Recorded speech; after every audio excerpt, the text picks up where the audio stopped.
We're like Australians. We're all transplants. We're not. Yeah. We're all Tim Armstrong. Some of my friends sell records. Some of my friends sell drugs.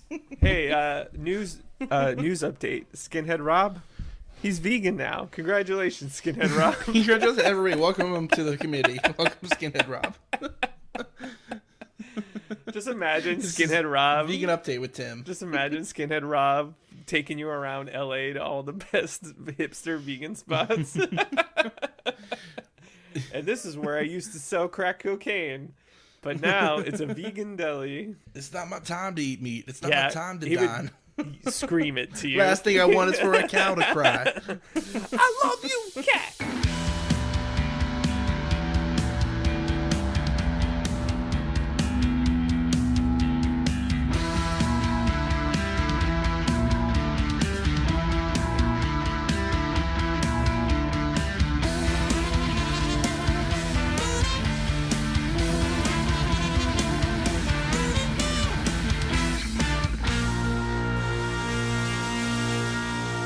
Honeys, we're home.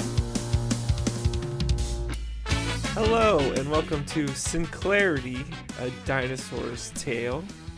I am your host. We're gonna need another Timmy, along with my co-host, Hey, I'm Ben Hand Up Me. Ben Hand Up Me, and welcome to the show where we review episodes of the TV show Dinosaurs. I wanted to throw that in there because sometimes we don't tell people. Yeah, we just go right into some nonsense and they don't know what the show's about. Yeah, and what? But now we're 29 episodes in. It's good that we can start introducing what the show's about. That's right, just in case you were curious. And what episode are we doing today, Ben? Yeah, I'm doing good too. Thanks for asking. Did not care.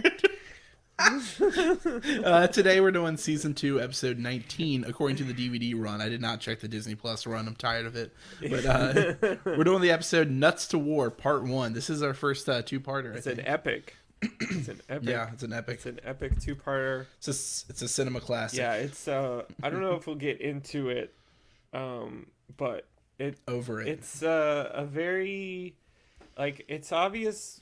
I mean, I guess maybe it's not so obvious, but it's basically about Desert Storm.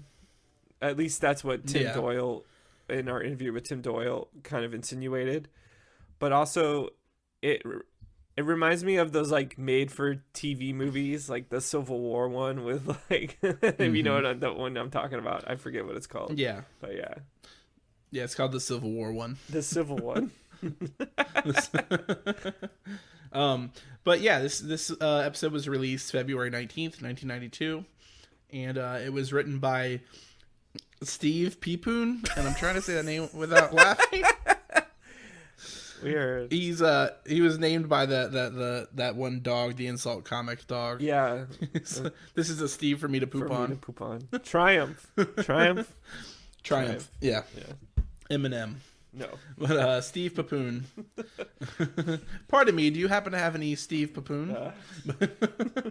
But he wrote the Simpsons episode Homer versus Lisa and the Eighth Commandment, and he wrote for Alf and Get a Life. I'm glad. That's not a show. I'm just telling Tim to get a life. I love that he wrote for Alf.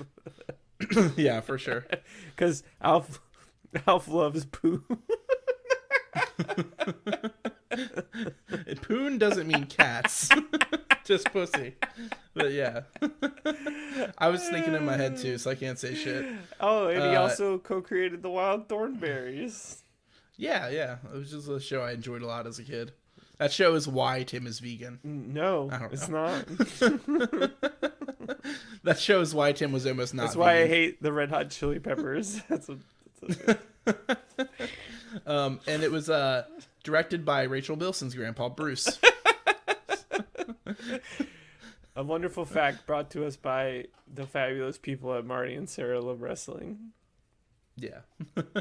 But yeah, so for today's episode, a quick little summary is a pretty territorial dispute between petty. I mean, it is pretty. It's pretty petty. It's heartbreaking. It's pretty petty. That's for sure. It's a real heartbreaker. But a petty territorial dispute between the main dinosaurs and the four-leggers across the swamp escalates into the first war ever to exist. Robbie is selected to go into the Nuts to War. However, Fran is worried and scared to death that Robbie will be killed in the war, so she decides to let Earl and Roy go to the battlefield. Yeah, which will conclude in the second episode, but this is basically like the build up to the war and everything like that. Yeah, in the second episode, there's a whole part where Robbie has to walk into the forest to confront the four-legger, and he kills him on the spot, but then he meets like his grandpa, the wizard dinosaur, in the afterlife, and he comes back and he finds out he was the last Horcrux, and now he can kill him, and like it's we'll get there in the end. Stop it. I'm gonna mark my card that I referenced Harry Potter this episode, and now I can't again.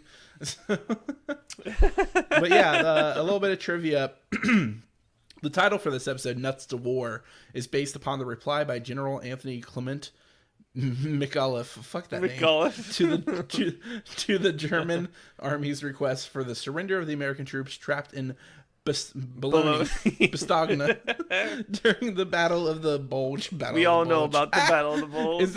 It's called the Labyrinth, and it's David Bowie's character. It's David Bowie versus Judge Dredd. So the Battle of the Bulge in December 1944, which was nuts, is what he shouted in response to being told to surrender. Yeah. So yeah, this is their take on the war epic miniseries TV show. Yeah, it's like a satirical type. The setup for the show. There's a lot of like sepia tone images going across the screen with dramatic music playing, and like it's good. It is really good. But yeah. But yeah, thanks for joining us this week. We're gonna get started on the episode. We're gonna go right into it. We don't have a guest. Usually we have a guest and we just dick around a bit with them. Yeah, but we talk about the dopamines or whatever. Or whatever. We make sure that every time at least most people are alienated by something we bring up. Whether it's ska or leftover crack or the dopamine. We want to be the number one alienating podcast out there. Yeah. We're gonna be the most alienating. We have to fill all the niches. I want to fill the crannies. Yeah. You can fill the nooks. Do it all for the nookie. A good English muffin. But yeah, you want to get us started on this one? Yeah. So we open with a TV show like usual. And we open with what's basically called Answer the Question, which is Jeopardy.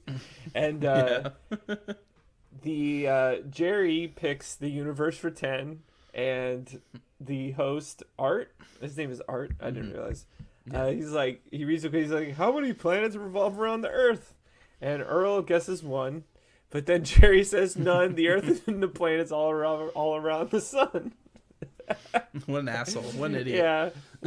Ooh, I'm sorry, but that's incorrect. And it's heresy. Yeah, so now you're going to be burned at the stake. Yeah. First, we take away all your points, and then we burn you at the stake. And I just like Robbie's reaction. He's like, darn, they're really strict on that show. Yeah. And while they're watching the show, Earl kind of reaches over to a big empty jar of pistachios, and he realizes that he's all out. And I love it because he stands up. And all the shells fall off him. And he's like, gross. He's like, Fran, we're out of pistachios. And he's all mad at her. And he's like, I don't ask for too much from you, Fran. A clean house, 3 square meals a day, gardening, raising the kids, some light plumbing, scheduled maintenance on the car. So he's just pissed that she can't keep some nuts around for him. Yeah, and Fran is just like, there aren't any. Like, all the stores are out of pistachios. God, that's a stupid word. I was just listening to the episode that came out, that when you're listening to this, it will come out last week with Matthew. And there's 2 different times where you get stuck on a word for like a minute and nobody helps you. Like you were trying to say corporeal, and you were like partway into the word. I'm like, yeah, I'm just going to let you struggle, buddy. I forget what the second word was right now, but it happens again later in the episode. And we just leave you to like drown. Yeah. So Earl is just like, what do you mean we're out of nuts? It's like, how the hell are we out of pistachios? Like, yeah, for some mysterious reason, there's a pistachio shortage. That's impossible. Yeah, like, I mean, these dinosaurs expect that things don't run out. Like, I think this has already been established in the universe of the show. Yeah, they don't have any. That was in the episode with Zach was on with us, right? The one with the stove delights. Yeah, the Zach delights. The TV dinners. Yeah. Yeah. But yeah, they don't have a concept of things going extinct or things running out, scarcity, shortage. They don't even have war yet until this episode. Exactly. So like they just don't get it. Yeah. So in the middle of this exchange between Earl and Fran, there's a DNN special report. And with my daddy. With your daddy, Howard Hand Up Me. And he's talking about basically the four-leggers. The four-leggers. It sounds so racist when you say it. I know, especially when I say it. Yeah, exactly. Yeah, so there's a great swamp that divides Pangea, and on one side lives like the Sinclairs, all the dinosaurs who walk on two legs, and then on the other side are all the dinosaurs like Monica who walk on four legs. But Monica lives next door to the Sinclairs. Yeah. So that's what's. So she is like there goes the neighborhood when she showed up type thing. Like she's gentrifying their neighborhood. Yeah. And so basically there's a dispute between them, and I assume the pistachios come from the other side of the swamp. Is that what we're meant to believe? Yeah. I mean, like it seems to be the stand-in for oil. Like pistachios are oil in this. You know, when you're just sitting down watching Jeopardy, eating a box of oil, straight from the tap. Like you're a soldier in the U.S. military. Yeah, and they just go over there with straws and put them in the ground and drink. Yeah, and then I love Howard too. It's just like. It's like that's where the pistachios come from, either trees or bushes or whatever it is they grow on. Sounds like something that was a stand, like when whoever's writing it's like, I actually don't know. Like, yeah. And they can't Google. They're not going to go to the library and get a book. Yeah, definitely not. And then he also mentions that the situation is that it's no big deal and will certainly not escalate into anything serious. Yeah, and this is when it plummets us into like the whole like parody version of what the episode is, where the cast all looks at each other and the dramatic music begins, and then like the whole war drama parody intro starts. Yeah, and it opens with like the Star Wars scroll in the beginning. Yeah. Tonight, a sweeping miniseries of epic proportions. One family caught up in the turbulent winds of prehistory's greatest conflict, featuring a cast of 11 and shot entirely on location in one really big soundstage, at a cost of, well, a lot more than we thought when we first started. Which is funny because that's basically the show, like just the show in general.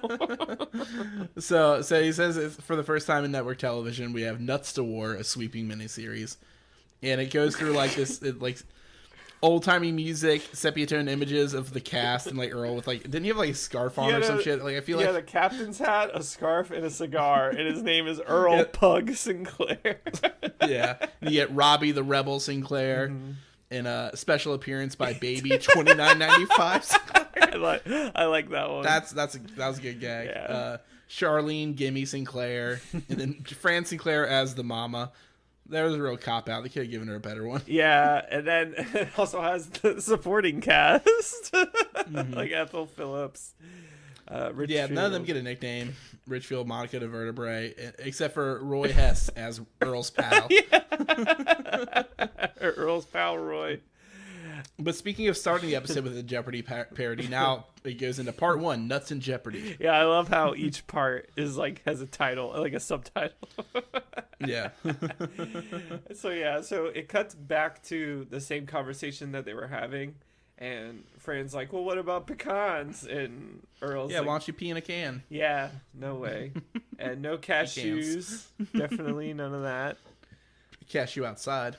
Yeah. But, yeah, because there's no challenge in cashews. That's his whole thing. He likes the challenge. That's my least favorite part about pistachios is the challenge. And and then Earl he's basically falling right into the propaganda that hasn't even started yet, where he's just he's like, why should he compromise his needs because he wants to snack? And Robbie is, of course, Red Pill Robbie is reminding him that he's talking about nuts. It's like, it's no big deal, bro. Like, you're talking about nuts. And then there's a quick scene cut, like a sitcom, to Earl, he's not letting it go at work at We Say So, being like, they are threatening our very way of life. Yeah, and then fucking Ed, you put Mel Luster, which I think is funny. His name's Ed. I forgot we got his name. It is Ed, and he's like, it's naked aggression. Pure and simple. Roy, then we gotta get naked right back at him. Then we gotta get naked right back at him. You gotta, what the fuck? They gotta take out and then Earl says they gotta take out that 4-legged nut grabber. That was my nickname in high school, believe it or not.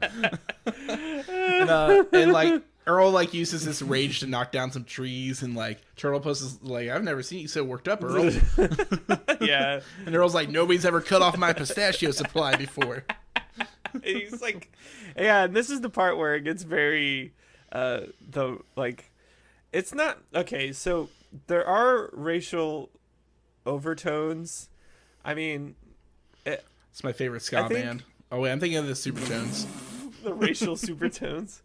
I feel like it's more like a stand-in for just the other, just people. Yeah, just like with it's a trope. Yeah, and he calls them spot belly sneeches or whatever, star belly sneeches. Oh, you can't talk about Dr. Seuss. He's canceled. Oh yeah, I forgot. Quad. He calls them quad pods, and yeah, and then Turtle Puss tells the racist joke. Yeah, he's essentially telling racist jokes. He's like, you know why 4-leggers wear hats? So their wives and they would chin to kiss. Boom. This setup is really funny to me because it's the whole Earl makes the joke about you know why 4-leggers can't rob a bank? Because they're unarmed. So then when Ed cuts in with some news, he's like, hey, you know what the latest news is? Roy's like, no, why? He thinks Roy thinks he's the setup guy for the joke. Then he's like, I read pistachios are going to be 50 cents more a pound. And Roy's like, you guys slay me. But yeah, so that infuriates everyone because they're not going to pay. And Earl's just like 50 cents a pound. It's not a joke. 50 cents a pound. I won't pay it. That's an increase of he doesn't know. Well, Fran does the shopping actually. Yeah. He has no idea. They bring up the nationwide nut rationing because you got to save it up. You don't want to spend it too much. And save up your nut. It's gonna be a big weekend. And so they're all wondering. It's like, hey, there's a big announcement at 10:00. I wonder if Richfield will let us watch it on TV. Well, and Earl thinks he will because this kind of thing, this kind of conflict, will unite everyone during these times. And now Richfield's one of them. Exactly. So it cuts to them all in Richfield's office. And he's like, wait a minute, are you guys going to go on strike? They all start no, and he's already ready to fire them all. Yeah, and they're like, no, we just want to watch speech. And Richfield's like, yeah, well, it affects my snacks as well. So he said, and also there's the least he could do after blowing their pension fund at the racetrack.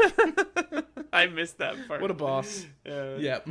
And then, so it goes to the elder in chief, and he says hi, which I guess is George Bush, HW. Yeah, and he says hi, and Earl says hi.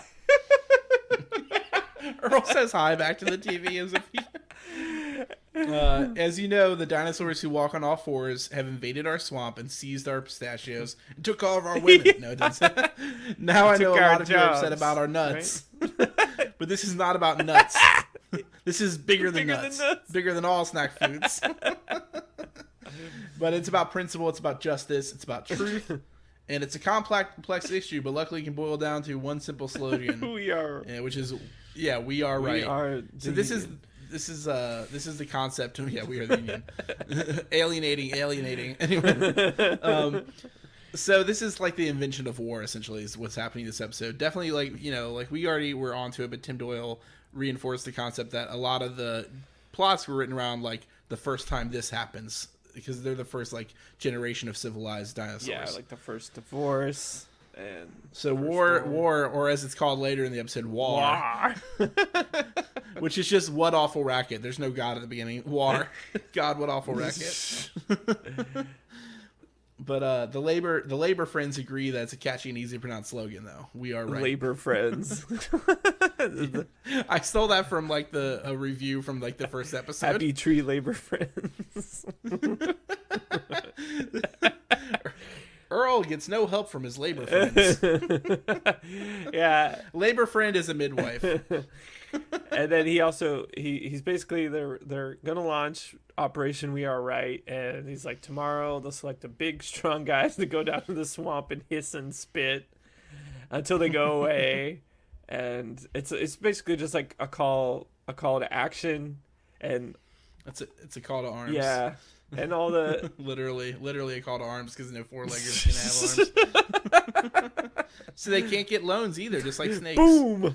And when he mentions big strong dinosaurs, they all get scared, and he's like, yeah, because not them, they don't want to be chosen. Yeah, they're productive members of society. Yeah, he's like, don't worry about it, it's gonna be your kids. And Earl's like, oh, thank God, I'm glad I voted for him. It's not sending us, just our teenage kids. Boys in the poor. Yeah, teenage boys in the poor is the exact words used. Generals gather in their masses.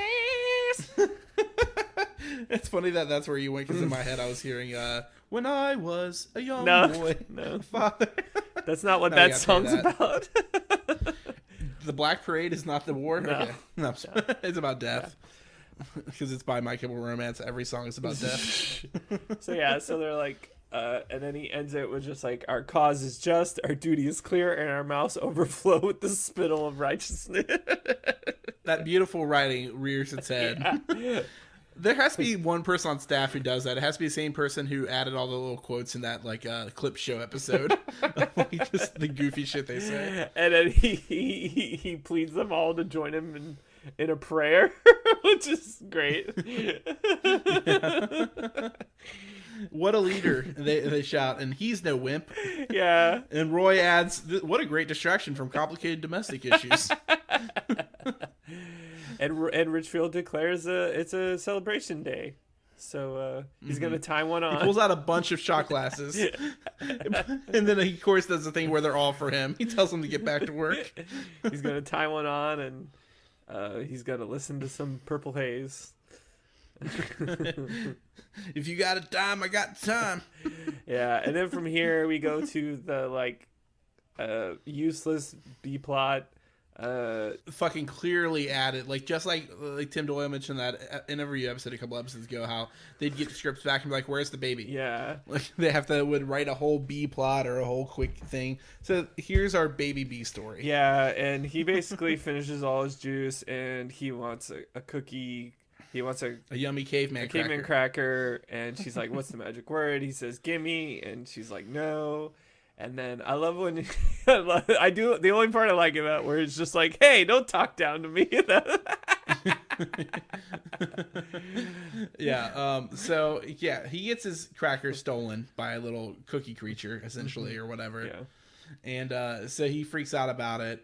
So he does the whole thing. Like, yeah, Fran patronizes him because he's like trying to tell her that it got stolen, but she doesn't believe his bullshit. Exactly. It's just his fault. He's like the little kid who cried wolf. Yeah. He does this shit all the time. Exactly. He's a liar. But yeah, so this cookie creature's here to settle the score, at least. Yeah. To give him his. Takes it, and he's all mad, and now he's ready to fight. And he says he's dead meat. Well, he doesn't say he's dead meat. No, not yet. But, yeah. No, but he does give a little mischievous look Exactly. in his eyes, and the music score strikes dry. So, and then Earl pops in, honey, I'm home. and so this is a micro war while the real war with the adults is going on. So yeah, exactly. yeah, he honeys I'm home, and Fran is really concerned about the speech and what people are saying. And Earl's just like, nah, don't worry about it, like, it's all good. Earl posits that the Elder-in-Chief clearly thought it through and wouldn't rush into some bullshit, especially during election year. So Earl clearly does not understand the nature of politics. He doesn't. He doesn't, but he does at the same time. Yeah, but Fran brings up like Earl, you know what happens when men get together and start posturing. This "we are right" thing is gonna get out of hand. They're just gonna, and Earl's just like, nah, they're just gonna be doing some hissing and some spitting. This is our government. I think our government knows what it's doing. Exactly. And Earl's an idiot. It cuts to the living room, and Robbie and Spike are in their uniforms. They look like drum majors. Like band leaders and shit. And it's Robbie brings up like kind of referencing like the Revolutionary War, essentially like, you think it'd be better if we like dressed like kind of to blend in with the atmosphere, the surrounding, like the trees. Yeah, like the red coats. Guerrilla warfare. The red coats. Yeah, versus the red coats. But like what was it? What was his name? Spike. Spike chimes in like, "You're thinking too hard, Scooter. Let's just get up to the front and let the loogies fly." Yeah. Spike's been ready for war. He's just bored, I think. He ran out of Happy Plant.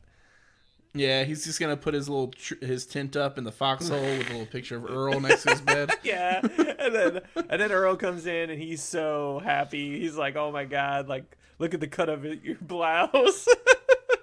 He's like, and Robbie's like, "I look like an idiot." Like, son, have some respect. That uniform was designed by the Elder-in-Chief's unmarried brother, Julian. So this gay joke, I have to wonder if George H.W. Bush has a gay brother or not. I didn't look into it. Hi, I'm George H.W. Bush. This is my gay brother. It's a funny joke though. Yeah. I mean, what's funny is I don't know anything about H.W.'s brothers, but I do know a lot about Jeb, W's brother. Please clap. Please clap. Yeah. And that's us at the beginning of every recording to sync our audio. Please clap. It's a tribute to Jeb. Yeah. Fuck. I forgot that you're in Florida, so you had to really deal with Jeb for a while. Well, not really, because I couldn't. Like, I wasn't an adult really when he was our governor, but I would argue that you still aren't. Don't worry. Yeah. I'm only 34. 34 years Not hung. yet. That's what I say. A month, actually, in a month from the day we're recording. Oh, in a month? Yeah. Everybody get ready to. I mean, that's just going to be in a couple weeks from when this comes out. Everybody needs to wish you a happy birthday when that Quarantine happens. birthday part 2. Hell yeah, that's crazy. That's my second quarantine. I hope another one of my dads doesn't die. Oh, that'd be 2 quarantines. Oh no, my 2 dads. My 2 dads. And so Earl, he's very giddy, and he wants to take a photo, and he's like, "All right, everybody say victory," and Rob says negotiation. Earl's so annoyed. Yeah, it's like, in situations like this, the only irrational response is hysteria. Yeah, so he tells him to get his green butt down to the swamp and do his duty. Scooter, ours is not to reason why, Scooter. Say your goodbyes and get a move on. Yeah, Fran is really upset, and they're like, "Oh, we're ready to kick some 4-footed fanny." And Earl's like, "That's what I like to hear." He rushes him. And then there's some there's some bugle fanfare playing, and they're like, "This is it, boys." Yeah, but Fran tells Robbie that she's fine with him spitting for a good cause, which is when I rap. But if they start shoving and using foul language, that he needs to call her and go stand in the front of the battlefield so they can pick him up. They keep referencing going to the front of the battlefield. He would die. Like, that's how that works. Like, stand in the front so I can come pick you up. Yeah, it's just like everyone stay dry. Earl adds, "Good luck, boys. Give him one for me." And What's great is like Earl mentions that they're wearing their flag on their uniform, so they're going to be safe. And they turn around to leave in their uniform. The flags are just bullseyes. Yeah, that's the national flag of that side of the swamp. That's great. But yeah, so he says bye to them, and they're like, "Bye, son." And Earl's waving a bullseye flag. Make us proud, boys. He wants them to turn them into Proud Boys. Make us proud, boys. Yeah, make us proud, boys, please. And it goes back into the sepia tone, and there's the quick montage of scenes. I'm sure, like, when Zach edits it, Zach's going to be like, that's not sepia tone, it's something else, but whatever. Yeah. And so, it makes it look old. So, yeah, it comes back, and it's part 2, nuts in contention. I'll hold you in contempt of the court. And I'll hold your nuts in contempt of the court. Never mind. And we go to Howard Hand Up Me for the Nuts in Crisis Day 5, which I love. I love that part because they did that also, like, what Harris meant Day 2 or whatever. Like, it's always... Yeah. It started with the episode with Baby being the golden child. Yeah. They did the news things like Baby's a fraud day 1 or whatever, when it changed from being like Baby's being the god or whatever it was. Yeah. But yeah, I'll go on. I was just gonna say what you were gonna say. It's just Howard just giving an update from the front lines. Oh yeah, what I was gonna say is the trolls saw their first hissing and spitting action, proving how right they were about the evil four-leggers. Exactly. And then it's ridiculous. Howard brings up a tape. He's like, we have a tape of some footage, but it's too disturbing to show at dinner time. Which is, Ethel suggests that one of the boys probably mooned the camera. Yeah, and then instead Howard goes to a dramatic recreation. Mm-hmm. Yeah, Howard grabs like a little pink 2-legger and a yellow 4-legger and like acts out like a scene between the two of them. Yeah, and it's just like intense saturation spitting. The sky's sometimes dark from all the hawk tuies. Back and forth. I like that. And then he's like, "Take that, you 4-legged pansy." Oh no, I'm a weak sissy compared to you. I'll run away to my mommy. The 2-legger, but this is pink, this is, and the 4-legger is yellow. Yeah, I already fit that in differently. Yeah, Tim now uses my notes as well. So. Sorry. Which I didn't realize that they did that, but yeah. I don't know if the color symbolizes anything, but I noted it. Well, them being yellow, I think that's what. Like yellow bellies. Like they're cowards, yeah. Because he calls them cowardly in the opening. He's like, from the cowardly 4-leggers. He's like... And then the pink is to represent pussy power, like the pussy hats that people wore that one time. Yeah, Pussy Riot, right? A bunch of second-wave feminist shit. Pussy Riot. Pussy Riot. It represents Pussy Riot. And, all the while, fucking Baby is still trying to get the thing. Do we really have to even get into this too? Like, it's like fucking like Tom and Jerry bullshit. Yeah, and it's he puts a match in between his toes, and somehow that makes him shoot through the air. Yeah, but I was like, did I miss something? But it's also a callback too, because he's like, "Hot, don't touch," which I thought was yeah. Just like with babes, hot, don't touch. And then he calls him dead meat because he gets a bath, which he doesn't want at first. Probably needs anyway. And then he's like, "Oh yeah, I like this bath." He's like, "Oh yeah, bath, it's pretty dope." But Charlene comes home with some good news or whatever, and of course Frances is like, "Oh, Robbie," and she's like, "That's all you care about is Robbie." Yeah. While he's at war. Yeah, and she's very happy because she was selected for the USO show. And yeah, which they ask, "Isn't that dangerous?" And she's like, "Well, it's true that most musicals fail." I love her not misunderstanding of what would be dangerous about it. Yeah, and Ethel is like, "Well, what does USO stand for?" And she's like, "The Uninhibited Sisters of Other Guys." Sometimes this show. Anyway, that'd be USOG.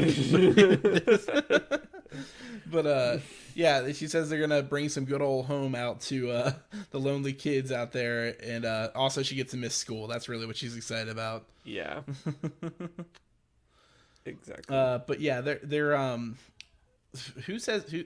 my notes just messed me up actually because I wrote something that made no sense. But anyway, so after that, like, they talk about how, like, the whole nation is praying for their safe return. Yeah, well, there's a TV ad, the patriotic ad about praying for the troops.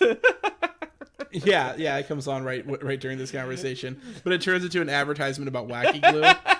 It's like, through this, we must all stick together. When you need things to stick together, think of Wacky Glue. It works on everything. With major savings and crap. Oh, that's the next commercial. Oh, major value. The next ad is major savings and major value. And we both support our troops by battling high prices at Stan's House of Stereos. Yeah. March on down, and that's an order. And then it goes to the badges of parody. Yeah, this is the second time they've referenced this commercial. Mom, do you ever feel not so patriotic? There's that one episode where Roy just says at one point, like, sometimes I feel not so fresh. But yeah, so that they cut into that because Fran's like, nobody's gonna fall for this consumerist bullshit. Like, don't worry. But then Earl, of course, comes in fully like MAGA geared up or whatever. Like, yeah, they were selling it on the side of the road. Yeah, that's it's like the people who switched from the Trump flags to the Buccaneers flags in Tampa a few months ago. Exactly. So they sold out of all of them, or they had to give away all of them. I don't know what they did with their Trump merch. You gotta burn it. But they switched it. They just went to the shitty merch store and yeah. But yeah, they went from shirts that said "fucking queers" to shirts that said "Buccaneers."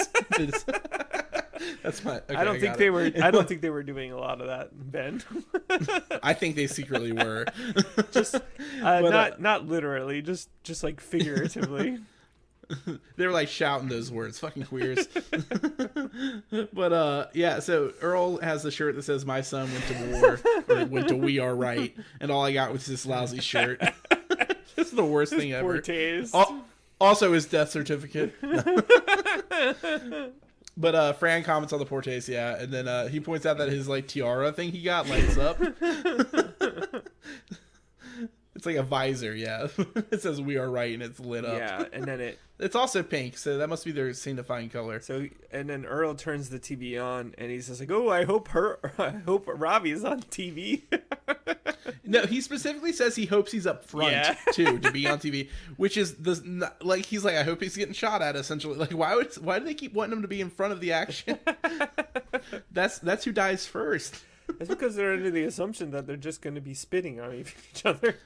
And they probably also saw the numbers from Desert Storm and saw that we massacred 1 million people and only 100 people died on our side or whatever. Yeah, it's fucked up. It was also very reminiscent of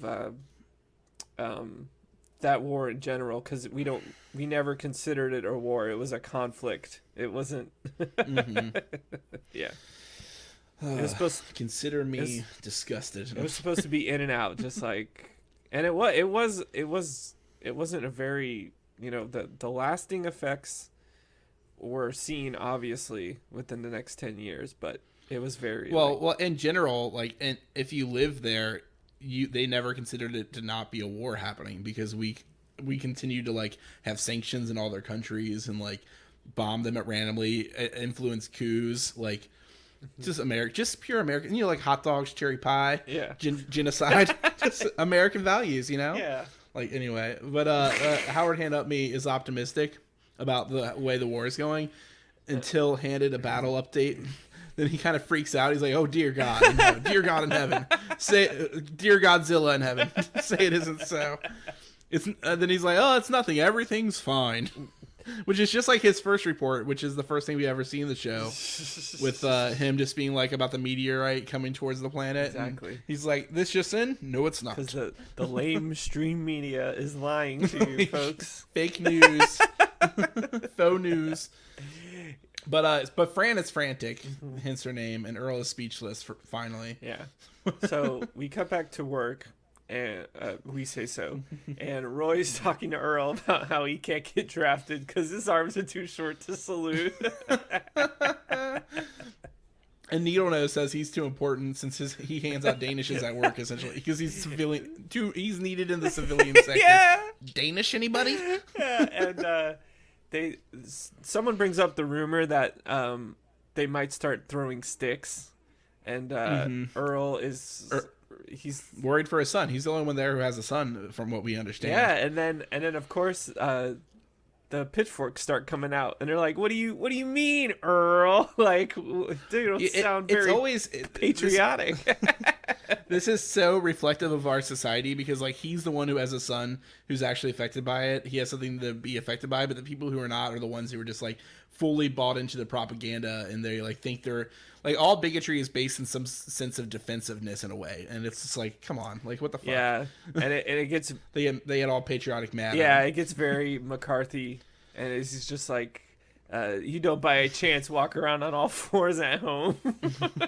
Honestly, I prefer songs written by George Harrison over McCarthy. Oh yeah, Paul McCarthy. I ruined your delivery of a better written joke by the show. But yeah, they also ask him if when he buys pairs of socks, how many come in a pack. They're implying that he's a four-legged, a quad lover, as Roy defends him as not being. Which Roy is. I don't even, by the way. Yeah, I don't even. Yeah, exactly. Very, very straightforward. But they offer Earl a Danish, and he's about to, like, he's like, no, and he's like, wait, and he wants to agree, but he makes sure, like, he says the right thing, which is, I'll just have what everyone else is having. So, conformity maintained. Conformist.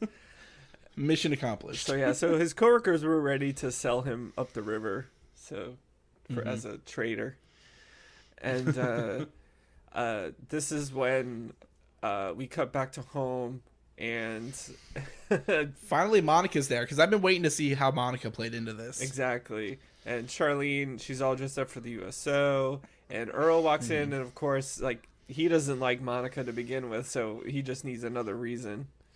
Yeah, he hates women, so there's already that. But she's also a four-legged woman.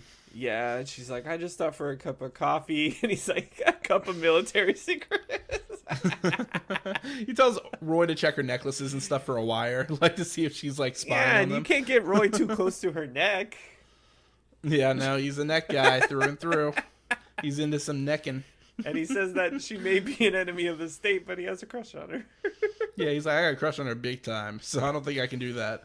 And Earl says the thing to Fran, the counter legs, Fran, they spell enemy. Enemy. N-M-E-E. Like, he has the last thing to count all four legs. It makes no sense anyway, because that's not how counting works. And he tells her that if she's spying, you won't find any intelligence here. He does that a lot to himself, where he just reveals that no brains around here. But Earl tells her, like, if she's loyal, to take a loyalty oath and raise the right hand. Yeah, it's of course it's very racist and ableist. We get the war report at the Swampside holiday. And I think this is when we finally get it, actually, because really they're saying we are right the whole time, and we're just shortening it on our own. But yeah, they're at the Swampside. They're at the... Wait, fuck, 1 second. Hold on, I gotta do something. Oh, I thought you were gonna make a Four Seasons joke. I was, and I couldn't remember. It was the Four Seasons. Fuck. Yeah, they have it at the Holiday Inn Landscaping Company. Swampside Landscaping Company. No, but they give the speech about how they want there to be. He's like assuring them, we want open and honest communication from the military. Yeah, and so we go immediately to the questioning from the press, and it's like, how's our side doing? And then he immediately yells, he's like, that's not on the list. Yeah. And so he looks at the list. He's like, I'll take number 3. So number 3 is, are we pleased by how our troops are doing? And yes, and relief all around. So they really catered the question specifically to have vague answers. Yeah, and one of the other reporters suggests that they shorten the way they say we are right. And yeah, because it takes too long. Yeah, so he wants it to be like war or war or Wario. They all say there's Wario. Waluigi. But yeah, so they start calling it war, like it rhymes with car, jar of pistachios. It's all full circle. But then another guy leaks that the four-leggers are throwing dirt clods, but Roy adds like, well, our boys are throwing sticks, and Fran gets upset. Yeah. Because she didn't know about that. Yeah, and Earl is protesting. He's like, Fran, we can't just go up there. Like, it's a military operation. No mommies, no daddies. Just soldiers. Just right. Yeah, and then no mommies, no daddies, just right. And Charlene adds, and USO girls like me. And here's the scene change. I thought Charlene was going to get sent to... I thought Mulan shit was going to happen. I don't know what I thought. Yeah. I thought Charlene was going to the front line, but it cuts to a scene of Earl and Roy dressed like USO girls. Well, also, I mean, she kind of is getting sent to the front line, so that's the thing. Yeah, she's going either way. Yeah. So why didn't she just... I don't know why Earl and Roy need to be involved, honestly. Well, because... But I guess I haven't seen part 2. Yeah. So this is a cliffhanger for me. So it cuts to the scene with Earl and Roy are dressed as USO girls, and Earl's just like, "This is humiliating," and then Roy delivers the best line of the show. Yeah, sure, if it's your first time. Which we know for sure this is not Earl's first time. He's worn some feminine gear before. Exactly. It's good. It's I thought that was a great joke too. Yeah, it was good. And then I wonder, like, you know, he can't salute. Roy can't salute. What is he gonna do as a USO girl? What's his routine gonna be? He's got huge legs. He does do the mating dance pretty well. Exactly. He distracts every girl in the bar often, and while wearing a dress. If he can dance at the bar, he can dance at the war. Yeah, that's his thing. He's fine. And then it cuts to like this is the part I was kind of talking about. Is it cuts to like the voiceover with the dramatic music, and it shows clips from the next episode. So there's a few things that happen, and you get the big voiceover of them trying to live in a world gone mad as the gone mad. Yeah. So I mean it was a fun episode for what it was. It could have lost the obvious baby plot thrown in because it's a requirement from Disney. Was stupid. Yeah, a proxy war. Yeah. It was very like the real micro war at war is trying to fight those homosexual desires when on the front lines with your buddies. Am I right? Spitting on each other. Yeah, exactly. Swapping spit on the front lines. Disgusting. I want to go to war. If that's all it is. So, I always think it's funny that Navy is the obvious gay branch. Clarify, I'm queer. But Navy is the obvious gay branch.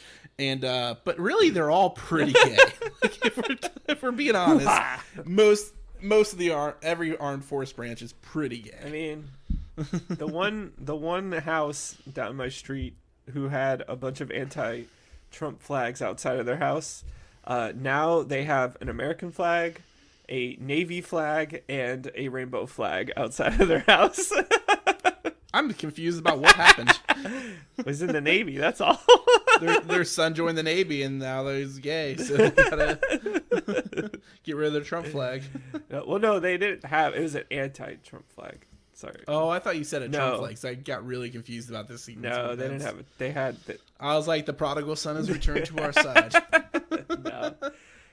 I mean, the Prada son. The son wearing Prada. Yeah. Anyway. Yeah, so we're gonna be doing part 2 next week, obviously. Mm-hmm. And we after that we have another special thing coming up soon where we're gonna have Bill Beretta, the guy who wears Earl's costume, is gonna be on our show for a guest episode. Yeah, along with his brother Gene and the great Beretta brothers, which you can check out their podcast. It's on YouTube and shit. Like it's yeah, cool. They did Dinosaurs Month, and they did 4 episodes with the performers, some of the voice actors, the puppeteers, some writers. Michael Jacobs. Writers. They did a whole series they basically talked about every character, like the main characters and what they refer to as the Unisaurs, which I think is pretty cool.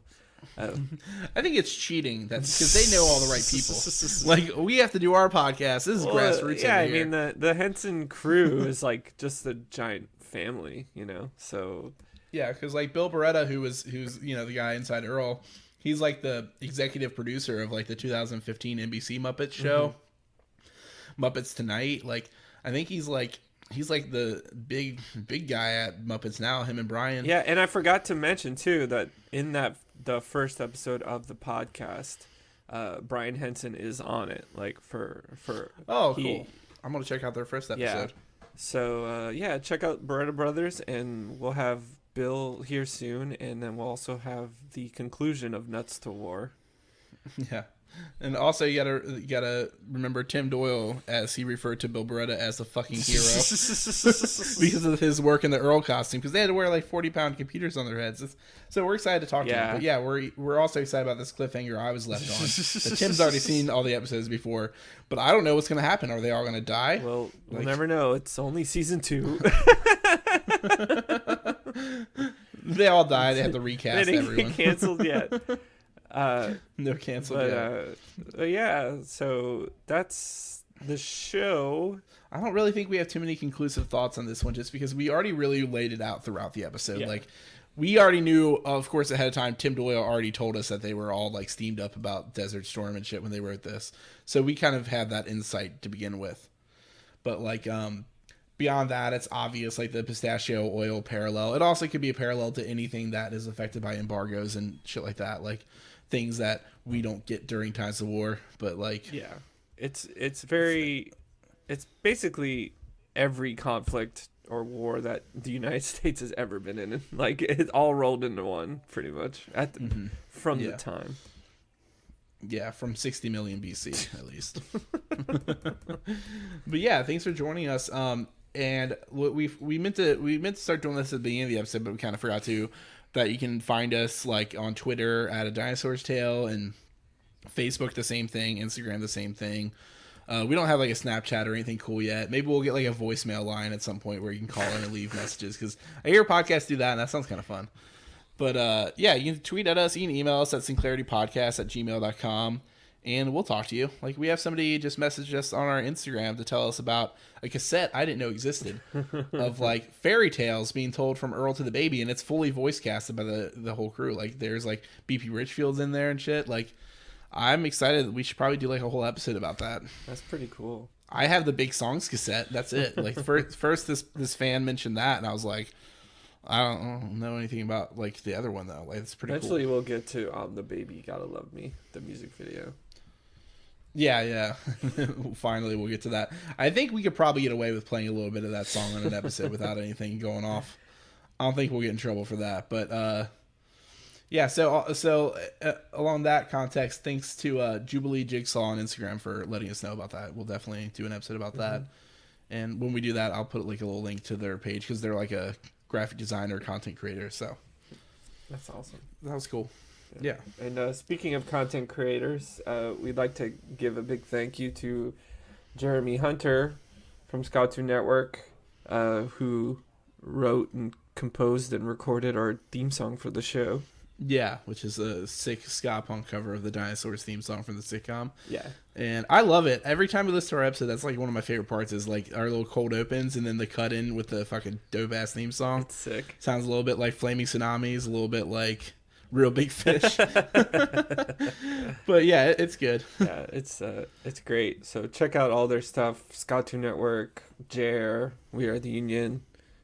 They got a lot of cool stuff going on, for sure. Mm-hmm. And you can check out Amy Shenanigans at Amy Shenanigans on Instagram. They did the artwork for our logo, so that was pretty cool of them. And once again, I love the way our logo looks. I love those colors together.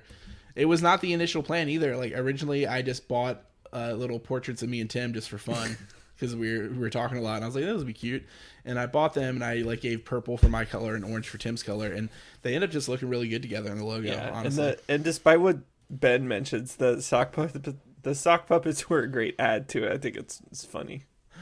All right, thanks. Because I did those on MS Paint, and I was a little bit worried about it. I mean, honestly, you can't really tell. I mean, plus they're sock puppets, so how good could they look? Yeah, they're supposed to look like a hands in them. Yeah, and then of course we gotta thank Mr. Watterson himself, Zachary George, Bill Jr., Zachary George, for the son of Bill Watterson, going to sell out the Calvin and Hobbes franchise, for editing and producing this lovely show that you're listening to. Mm-hmm. And we appreciate it a lot. You know, I make a joke almost every week that we don't have to thank Zach, but we do. Zach does great work for us for free. He does great work, and hopefully his his podcast about Groundhog Day will come out one day. Yeah, one day. It feels like once it comes out, we're gonna be stuck in a loop, though. So I'm worried. That's okay. We'll just have to watch all the worst episodes of Dinosaurs over and over again. The Howling over and over again. Yeah, The Howling, and then How to Pick Up Girls. I don't want to, trash talk them too much anymore, though. Now that we're starting to have people involved with the show on our podcast, I feel like, bite the hand puppet that feeds, Yeah. But thanks for joining us again, and we'll see you all next week with the conclusion to Nuts to War. Yep. So everybody enjoy going extinct. Enjoy that extinction of ours that's coming along nicely. Yes. And goodbye. Goodbye.